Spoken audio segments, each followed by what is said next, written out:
Hidup adalah misteri ilahi. Hari ini bergerak, esok siapa yang tahu? Detik ini tertawa, esok bisa jadi air mata mengalir. Itulah musim kehidupan manusia, penuh kejutan, syarat pelajaran, juga limpah kebaikan Tuhan.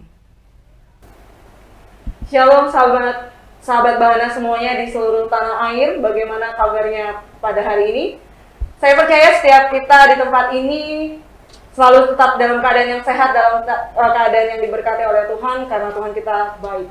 Ya, pada hari ini saya kedatangan bintang tamu, seorang ibu dan juga keluarganya yang mempunyai kisah yang luar biasa dalam kehidupannya yang mau dibagikan kepada kita semua sahabat Bahana di seluruh tanah air.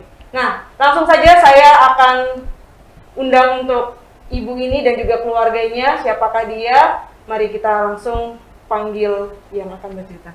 Selamat siang Ibu. Oke. Selamat siang Pak. Ya, siang. Halo Adik. Halo. Ya, silahkan boleh perkenalkan dulu Ibu ini namanya siapa dan Bapak, adik juga seluruhnya siapa namanya. Silahkan. Nama saya Jacqueline Sunardi. Ini istri saya sama anak saya. Oke. Kalau Bapak silahkan Pak perkenalkan. Nama saya Bakti. Saya datang bersama istri saya, sama anak saya Brian. Ini anak saya Brian, istri saya Jacqueline Sunardi. Ya, jadi siang hari ini kita kedatangan Ibu Jacqueline, Pak Bakti, dan juga adik Brian. Nah, mereka datang ke sini jauh-jauh untuk menyampaikan, menceritakan bagaimana pengalaman Ibu Jacqueline yang bersama Tuhan Yesus. Dan lanjut aja, kita langsung cerita. Silakan, Ibu Jacqueline. Saya mendengar bahwa Ibu saat ini sedang mengalami sebuah perjuangan. Silakan, Ibu boleh cerita bagaimana awal mulanya ceritanya. Silakan. Kalau dari awal, justru aku sampai ini kejadian itu belum, ingatanku belum kembali. Istri saya baru lebih banyak yang cerita. Tapi aku sampai sekarang pun omongku cuma nggak kayak dulu lagi, pecah-pecah. Tapi detailnya sama suami. Dulu aku kerja di Bank Aksa Mandiri, terus pura swasta, terus habis itu kejadian itu. Ingat aku belum bisa kembali semuanya sampai sekarang. Ayahku aja ingatannya aku nggak bisa ingat. Anakku sekolah aja aku sampai sekarang masih ingat karena cerita itu. Tapi satu hal, Tuhan itu ingat aku nama anak sama nama suami. Mungkin suaminya lebih bisa cerita daripada saya. Oke, baik. Bapak mungkin Pak Bakti boleh cerita bagaimana sebenarnya awal mulanya Pak.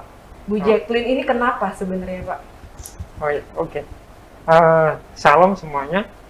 Kalau saya boleh cerita, kejadian awalnya itu kan seperti tadi istri saya sampaikan bahwa istri saya dulu kerja di suatu perusahaan di asuransi perbankan, kemudian resign karena memang harus keluar kota kan, harus merawat anak, pindah ke Jogja. Kami istri saya buka usaha, saya kerja di suatu perusahaan swasta.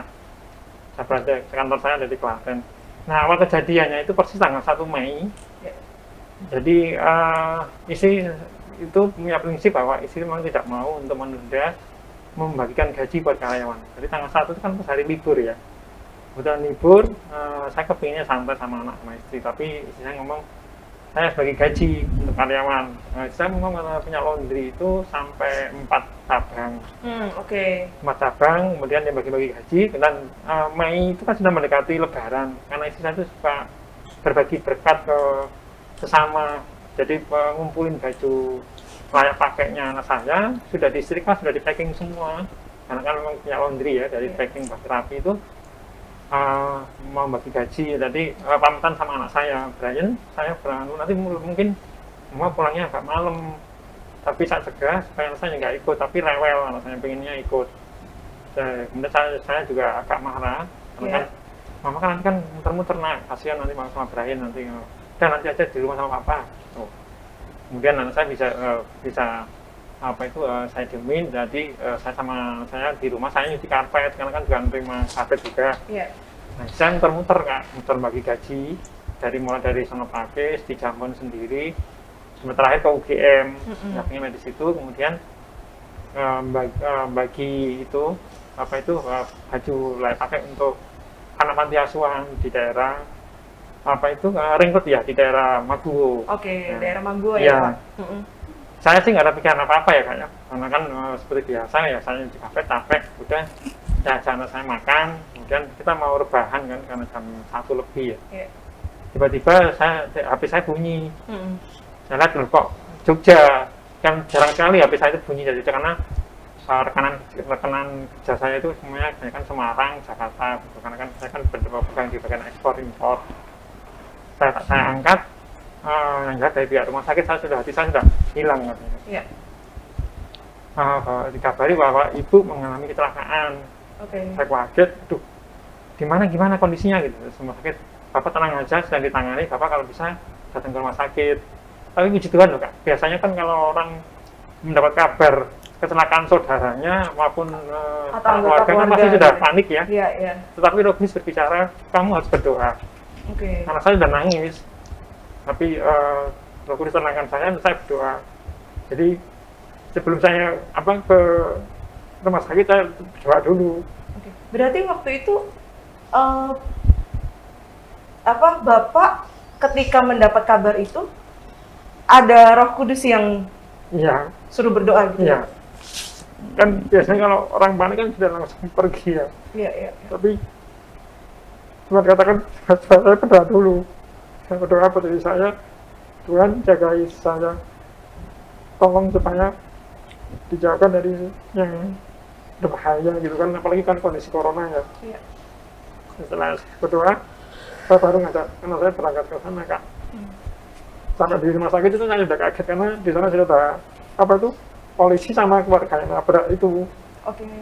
Jadi saya mau masuk sama polisinya dilarang karena harus dikasih penjelasan kondisi saya. Jadi saya udah nggak ada pikiran untuk menerima laporan itu. Iya. Jadi ketika sampai di rumah sakit masih di luar itu Kak. Saya lihat di dalam isi saya didorong pakai tempat tidur itu habis dari ruang observasi. Setelah saya masuk, kondisi saya sudah nggak sadar kan karena sudah dipasang alat bantu nafas dan sebagainya, dan mukanya sudah berdarah semua gitu. Sampai di UGD-nya itu dokter mengatakan bahwa ibu mengalami pendarahan otak. Karena memang kan bagian kepala ini mengalami benturan dan kondisinya memang sekarang sangat kritis, koma seperti itu. Dan dokter sendiri juga mengatakan ini ibu mengalami pendarahan otaknya lumayan berat. Iya. Dengan risiko 40-60 sampai 50-50 begitu kan. Okay. Nah, jadi kesempatan untuk bisa hidup lagi itu persentasenya seperti itu tadi. Tapi saya percaya kan pada waktu saya berangkat kan saya sudah yakin bahwa Tuhan yang jaga isi saya. Gitu. Waktu itu Pak Bakti ketika sampai rumah sakit dan mendengar penjelasan dari dokter, bagaimana respon Bapak waktu itu? Perasaan Bapak waktu itu? Hancurkah? Secara manusia ya pasti tidak hancur lagi, sudah kayak seperti hilang pengharapan gitu ya. Iya. Karena kan tahu persis kondisinya, saya di sampingnya melihat sendiri langsung, sudah nggak saya saya udah nggak sadar, muntah juga kan. Jadi kata dokter waktu dibawa sama ambulan itu sudah sempat tumpah darah juga. Oh, oke. Tumpah darah. Jadi saya bisikan di telinganya, saya deketin di telinganya, Mama ini papa sama Bayin tetap kuat ya Ma. Percaya Tuhan Yesus jagain Mama, sampai gitu Kak. Kemudian saya telepon kakak ipar yang di Semarang, beliau datang membantu saya, karena kan saya di Jogja memang nggak punya saudara Kak, dari semuanya jauh-jauh semua, jadi saya cuma 3 aja. Kemudian kakak ipar bantu saya untuk menenangkan, karena secara medis saya kan nggak mengerti, sudah pikiran saya kan sudah bingung ya, karena dokter mengatakan harus pasang ventilator supaya bisa membantu pernafasannya itu. Karena kan istri saya pernafasannya sudah berat gitu Kak. Iya. Begitu. Oke. Itu berapa prosesnya di rumah sakit, berapa lama Pak? Kalau itu kan di UGD-nya kan dari jam 2 sampai malam jam sebenarnya karena posisi memang agak susahnya mencari apa kamar katanya bicara begitu kan. Biasa lah apa prosedurnya rumah sakit seperti itu, harus nyari kamar dulu bagaimana. Sedangkan saya minta mau pindah rumah sakit pun juga susah. Iya. Jadi ya saya di situ kemudian apa namanya bisa ditangani di rumah sakit tersebut, dipindahkan ke ruang ICU. Dari ICU-nya itu sendiri di sana kurang lebih 1 minggu Kak, persis 1 minggu. Jadi hari Sabtu, Sabtunya lagi baru bisa keluar dari ICU. Oke. Baik. Berarti selama 1 minggu itu Ibu Jacqueline koma ya? Iya. Dan memang dibuat dokter untuk apa? Dibuat tidur. Karena anak-anak ini kan dokternya ada dokter saraf, dokter anestesi, sama dokter paru. Oke. Nah, dibuat tidur supaya dengan tujuan supaya ibu istirahat, obat bisa masuk, bisa bekerja. Okay. Ya cuman dokternya juga istilahnya tetap berdoa aja Pak, tetap Bapak berharap yang terbaik buat ibu, buat istri. Yeah. Sampai dokternya sendiri juga waktu apa itu kan saya bisa menyampaikan di jam tertentu Kak. Iya. Dan cuma 1 orang yang boleh masuk. Oh iya, kondisi waktu itu belum Ya, memungkinkan corona tinggi. Iya. Kemudian dia juga menyarankan, Bapak kalau mau ada pendeta mau doain di sini nggak apa-apa. Saya nggak mau, saya bilang gitu, karena kan resikonya, saya nggak mau untuk didoakan ya, karena takut resiko ya. Iya. Saya mengurangi resiko itu, tapi saya cuma apa saudara saya, teman-teman persekutuan, keluarga itu cuma minta doa. Jadi seperti saya punya prinsip, saya harus guncang surga, saya bilang begitu. Oke. Saya harus guncang surga dengan cara apa? Ya saya guncang surga dengan doa, tangisan apa aja, semua hanya mendukung dalam doa. Iya.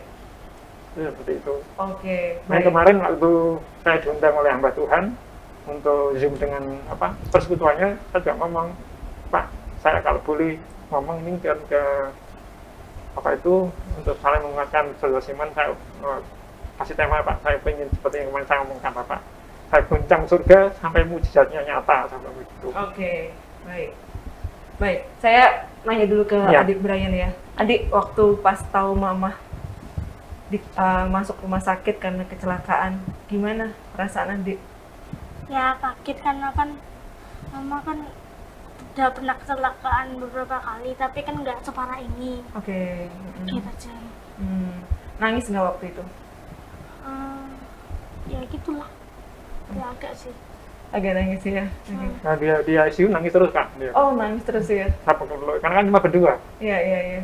Sampai nunggu kakak ipar datang. Kakak ipar kan datangnya malam, karena kan dari Semarang langsung ya.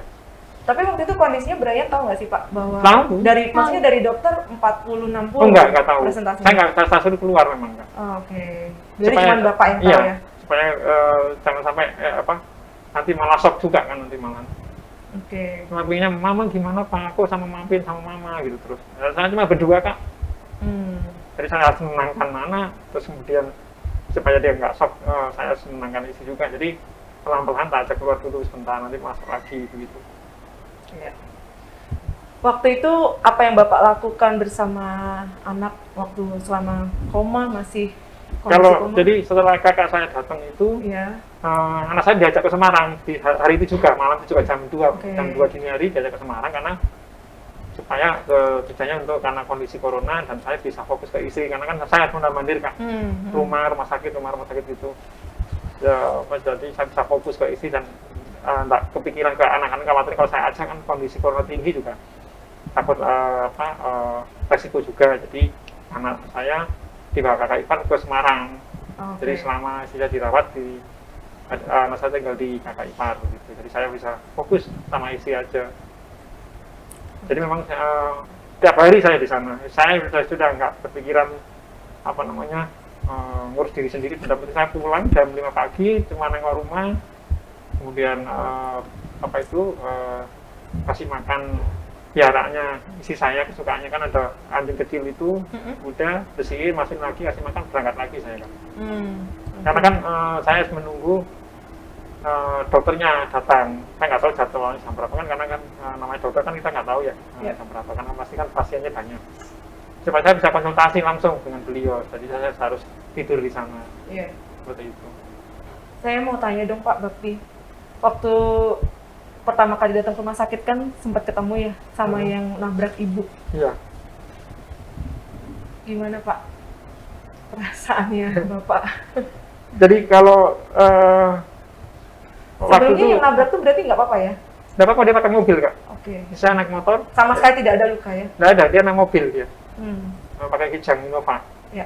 Sekeluarga mereka dari Wonosobo. Iya.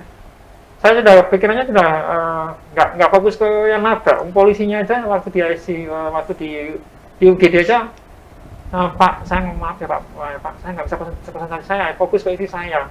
Kemudian Pak polisinya juga mengerti Kak. Jadi oke Pak, Bapak fokus ke istri, nanti apa kalau perlu apa-apa ada bisa hubungi kami di kantor. Polisinya. Dan keluarga saya udah nggak ngurus, karena saya fokus ke istri Kak. Jadi saya dokter panggil gimana kondisinya, perlu ini saya tanda tangan gitu aja. Oke, baik. Selama 1 minggu Ibu koma ya? Iya. Oke, Ibu, waktu Ibu bangun dari koma, apa yang Ibu rasakan pertama kali? Saya itu teringatnya corona pertama, tapi setelah 1 bulan itu karena kesadaran aku belum ada. Aku tuh baru mulai kesadaran itu waktu di rumah, jadi nggak di rumah sakit. Aku di rumah sakit buka mata, tapi sebenarnya aku nggak sadar. Waktu dokter ngomong apapun, aku sebenarnya nggak inget. Aku tuh ingatnya waktu di rumah, setelah dari rumah sakit kedua. Nah waktu itu anehnya pikiranku itu karena kesalahan itu kali ya, jadi pikiranku aneh-aneh. Jadi pikiranku ini Jogja sama Jogja itu Semarang, sampingnya itu cuman Jawa Timur. Aku kota penakutang itu, padahal sebenarnya ada jarak semuanya. Aku juga waktu itu tanya mama, aku di Jogja apa di Semarang? Karena kan di Jogja. Loh, Semarang kan di sebelahnya Jogja. Nah, tapi kan perlu ini naik mobil. Kok naik mobil? Kan naik motor aja udah sampai Semarang. Enggak, Dek. Aku lihat di foto-foto di kamar itu, ini gambar aku ya, itu gambarmu dulu, itu gambar bulan dulu. Aku benar-benar ingat, aku nggak bisa kembali sama sekali. Jadi waktu itu kalau ditanya kejadian kecelakaannya, saya di rumah sakit pun ingat aku sampai sekarang nggak inget sekali. Bahkan aku tahu foto gambarku itu karena dari foto-foto di rumah itu gambar kayak ini ya, oh ini gambarnya anakku ya. Kalau nggak ada foto-foto itu aku nggak inget sama sekali. Sampai sekarang pun juga ingetanku juga belum bisa kembali, lagi belajar mengingat ini nama buah ini buah, ini namanya buah sayur. Sampai sekarang tuh beda banget sama aku dulu. Aku bilang sama anakku, nak, mama dulu pinter ya, tapi sekarang mama aku nggak ingat apa-apa ya nak ya. Nah, nggak apa mah, yang penting mama belajar inget, yang penting inget aja. Kemana-mana pun kalau dulu aku bisa naik motor sendiri, naik mobil sendiri, nyetir nggak apa-apa, tapi sekarang aku nggak bisa karena kan emang ingatanku tuh nggak ada. Makanya itu waktu kalau kesini itu bilang jangan nyetir lagi dulu karena ingatanmu nggak ada loh ya. Takutnya nanti kamu telepon jauh-jauh, kamu ditanya mana kamu bingung. Ya iya mau bingung, lain jalan apapun. Ini tadi diajak ke jalan kesini pun sambil inget-inget, inget-inget namanya nggak bisa balik ke aku. Berarti kalau Mbak nanya kejadian kecelakaan itu gimana, aku nggak ingat sama sekali. Tidak ada di memori Ibu sama ya? sekali nggak ingat aku. Bayar pegawai pun waktu gajian tanggal 1 gaji pegawai itu nggak ingat akunya. Karena kesalahan itu kali ya. Sampai sekarang ingatanku belum bisa datang. Mungkin dokter bilang kan baru kalau dilatih mungkin 1 tahun lagi baru bisa balik, katanya gitu. Jadi Pak Bekti, Ibu ini setelah dari koma, bangun dari koma, benar-benar ingatan lupa, tidak ada memori sama sekali emang. sama Bapak sama Justru anak kalau sama saya sama saya kan hampir tiap hari saya visiin di telinganya. Oh gitu. Ini kapan? Ya. Saya di rumah, terus kemudian ketika sudah mulai sadar kan saya tunjukin video-video Kak. Gitu, telepon video call supaya ingat ini siapa. Telepon kan nggak boleh lama-lama supaya nggak pusing, nanti kan terlalu lama mengingat kan pusing karena masih awal-awal. Jadi pelan-pelan gitu Kak. Pelan-pelan memang. Oke. Tapi waktu pas berarti buka mata pertama kali lihat Bapak. Buka mata pertama kali itu cuman bisa lihat itu cuman kayak orang bingung gitu. Oke. Lihat sana sini matanya kayak mata kosong gitu. Oke. Iya, tapi kan saya harus pelan-pelan ajarin pendengarannya juga. Terus sering ngomong, ibu ini ada suaminya. Ibu bisa dengar nggak? Ya, di mata 2 kali. Belum bisa ngomong, di mata cuma di mata 2 kali. Kadang ngerain kepala gitu. Berarti komunikasinya lewat ini Mata ya? atau kepala? Mata ya. Iya. Oke. Jadi ngomongnya juga harus kenceng karena kan kayak orang habis bangun dari koma kan kayak sesuatu yang masih membingungkan kan istri itu. Jadi matanya benar-benar kosong, mandang kosong gitu. Jadi saya pelan-pelan harus ingat satu-satu foto, video, nanti malam video call, jadi gantian nanti siapa yang bicara. Banyak sekali, tapi yang paling penting adalah banyaknya saudara seiman, keluarga yang dukung dalam doa itu yang dokter boleh mengatakan bahwa isi Bapak ini kemungkinan sembuhnya bisa jalan, bisa bicara itu paling tidak 6 bulan. Oh, oke. Paling ini 6 bulan Kak dia bicara, bisa jalan. Dan untuk misalnya kembalikan memorinya itu paling ya paling tidak 6 bulan sampai 1 tahun Mas. Iya, itu waktu Dokter itu bicara, ya? vonis dokter seperti Ya, itu ya. gitu. Oke, terus waktu itu Bu Jacqueline tidak bisa berkomunikasi dengan berbicara itu berapa lama Pak? Kalau saya dari awal saya bercerita setelah di rumah sakit 1, rumah sakit pertama itu kan kondisi memang masih belum benar-benar sehat tapi sudah diet untuk pulang. Iya. Itu kan memang kondisi masih kalau boleh lihat itu masih 50%-an ya. 50 atau 60%-an itu. Kemudian demam tinggi, masuk rumah sakit lagi di rumah sakit yang lebih saya anggap lebih baik itu untuk perawatannya. Itu istri saya setelah pulang dari sana kan sempat dirawat juga selama hampir 9 hari di rumah sakit kedua itu pun tiba pulang sudah bisa komunikasi Kak. Oke. Sudah bisa ngomong. Tapi waktu pas di rumah sakit pertama belum ya? Sama Kembali sekali. ke rumah belum sama sekali ya? Jadi saya harus rawat di rumah, ngajak komunikasi, kemudian saya untuk mandi, makan, saya ajak komunikasi, saya ajak omong, begitu kan, supaya dia ingat gitu ya, kayak supaya ingat semuanya. Itu dari rumah sakit kedua itu pulang sudah bisa ngomong kan, sudah bisa ngomong, meskipun masih susah ya ngomongnya ya. Memori juga sudah bisa nyipa, begitu. Agak susah, tapi yang saya sempat benar-benar melihat mujizat Tuhan itu kita itu bisa ngomong tuh ya tanpa di luar dugaan saya Kak. Jadi seperti biasa kan di rumah saya kan sama anak, kemudian saya makan, makanya kan masih berbentuk susu ya lewat selang ya. Selang ini kebetulan saya bawa juga dari hidungnya itu. Nah setelah siang-siang, setelah makan siang, kita bingung ini ngapain ya. Kok mama juga bosen, jenuh kan, merasa kayak cuma tiduran. Mau belajar jalan nggak Ma? Gedek ini nggak mau, ya udah.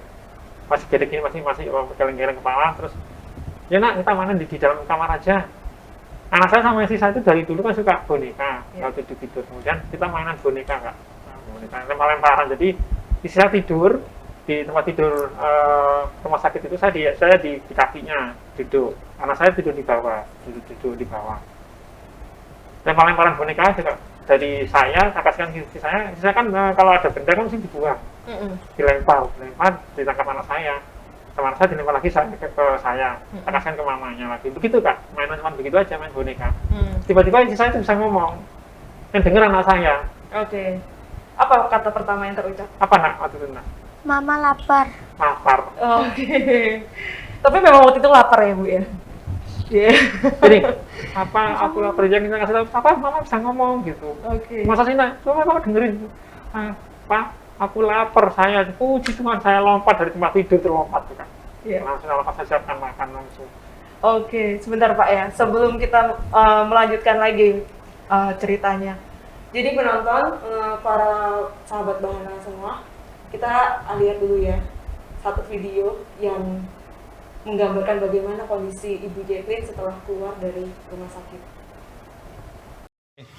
Ini mamanya sama Brian naik pakai kursi roda sampai di luar. Loh, sudah mau jalan-jalan mamanya. Mamanya pegang Brian terus. Tuh, mamanya dipegang. Briannya dipegang terus sama mamanya tuh.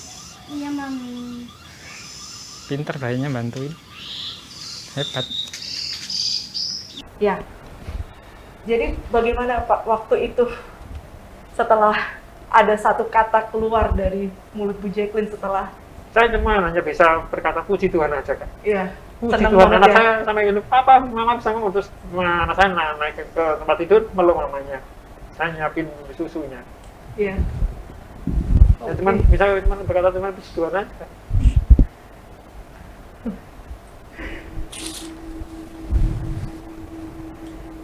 Ya, karena kan nggak nyangka kalau secepat itu bisa ngomong kan. Iya.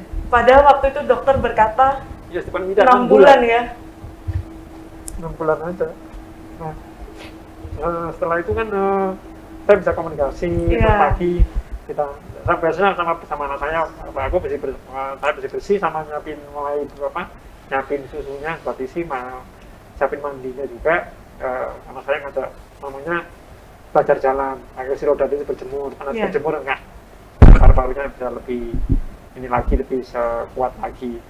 Ya, bisa ngomong itu dia benar-benar puji Tuhan sekali, karena apa namanya suatu mujizat yang sangat luar biasa ya.